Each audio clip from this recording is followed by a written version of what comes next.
No airplane struck it. The debris from the north and south towers may have tinged the building, but there's no physical evidence or photographic evidence that showed that there was a huge impact that destabilized Building 7. Oh, and NIST now even says that even though Popular Mechanics had said they were going to make a big deal about structural damage from debris from the North Tower, and that was what they based their thing on, saying, no, they're not going to say fire alone for the first time, did it, you 9/11 truthers are crazy, and so on.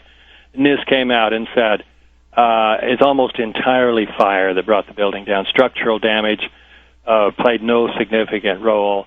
No dispute that it was in free fall for a couple of seconds, and that if we back away from technical specificity, the building more or less came down in a free fall, more or less within its own footprint.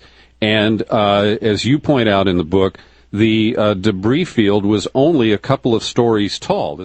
They try to make the case that the building essentially cracked, or the structural design failed between floors 7 and 14. But that still, as you say, leaves more than 400 feet of vertical steel that somehow was crunched down and somewhat disintegrated into a pile that was only 2 stories high.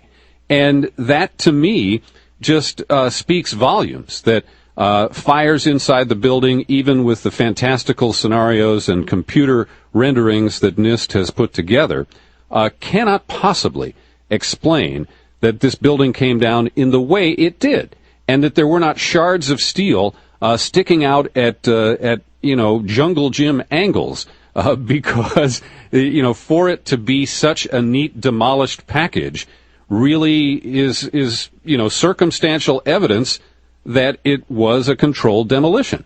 It was widely known that the building was going to come down. Well, why would that be when there was no earthly reason, a visible, observable reason to people on the ground that the building would come down? Buildings like this just don't come down. And you could say, well, the towers had just come down, but at the time people were saying, well, that was very strange too, but of course they had been hit by planes, and so maybe they destabilized, and a lot of people who didn't know they were built for that and all that, they could say, okay, but Building 7, not hit by a plane, does not have the big fires in it that the towers did for a while.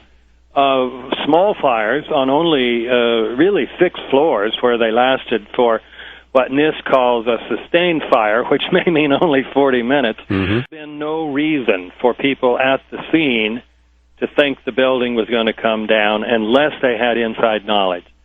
So the very fact that the rumor started going around, and it not only was a rumor, it was so strong that they physically moved all the firefighters out of the building and then moved them so many blocks away so that if the building fell down sideways, it wouldn't kill them. That's pretty strong hunch the building's going to come down. In other words, they knew the building was going to come down. The only question was when.